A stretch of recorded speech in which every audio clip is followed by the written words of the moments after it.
जय मिथिला जय मैथिली। हमर नाम है सागर झा। अहाँ सब देख रहे छी अपन गाँव मिथिला। अखन हम बारिश में छी, छत्ता लऽ कऽ ठाढ़ देख सकै छी अहाँ सब।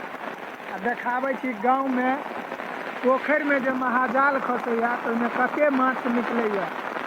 वीडियो में बनल रहू और अंत तक जरूर देखू। आ नीक लागे ई वीडियो तो हमारे चैनल के सब्सक्राइब जरूर करो। जय मिथिला जय मैथिली। यो बारिश में पोखर में माछ मारा रहल ये, कते नीक लाग रहल ये से देखिए। महाजाल खसल ये, अखन जाइठ पार भ रहल ये उम्हर।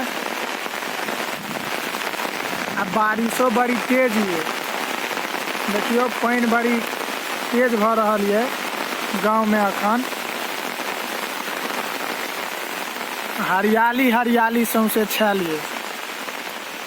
वीडियो में बनल रहू, अहाँ सबके देखाब हम माछों के जे महाजाल खसै छै पोखर में तो कते माछ निकलै छै, कोन कोन माछ सब छै जरूर देखाब आगा। देखियो जाल ओतऽ ऊपर है।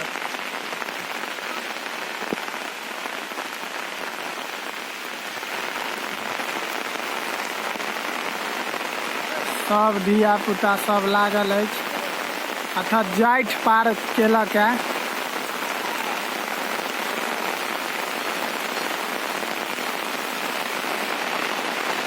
अब हम जा रहल छी पोखर के नजदीक। ओइ कात माछ ऊपर हैत ओतऽ, आ पानिओ बड़ी तेज भ रहल अछि।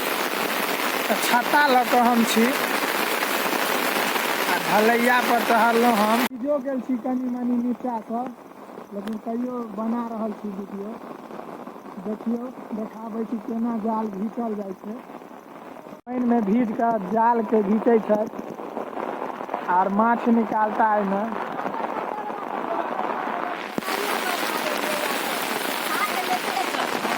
देखियो केना घीचै छथि ई सब जाल।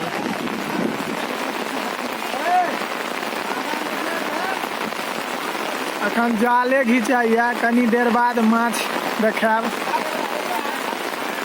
देखबै छी उम्हरो बच्चा सब जाल घीच रहल छै। पानि बड़ी मूसलाधार बरस रहल है। मेघो कहै छै आइ छोड़ि हम काल्हि नहीं बरसत। से तऽ देखते छियै झमाझम बरस रहल छै।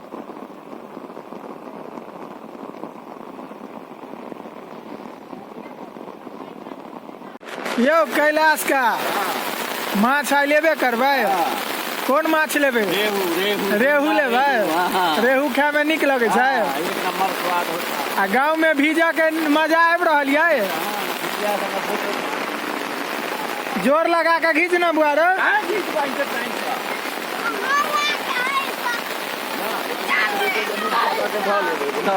एगो धरा तो धऽ लेबै, कुदे जाओ ना।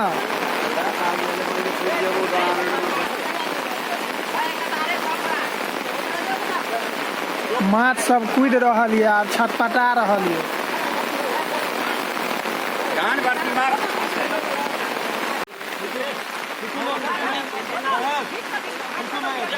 माछ देखाएब अहाँ सबके।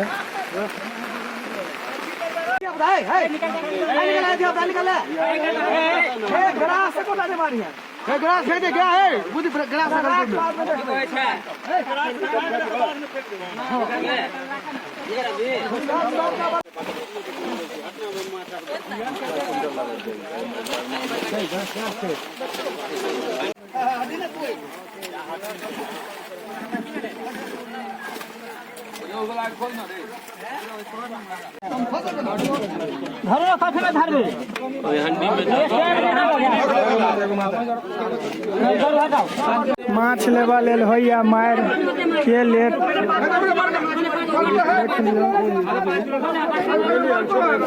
बरसात के मौसम चला, सब माछ लेवा लेल क्राम क्राम कर रहल अछि। हम तऽ लेलहुँ रोहु माछ, अभी सब ले छत कि नहीं ले छत देखू।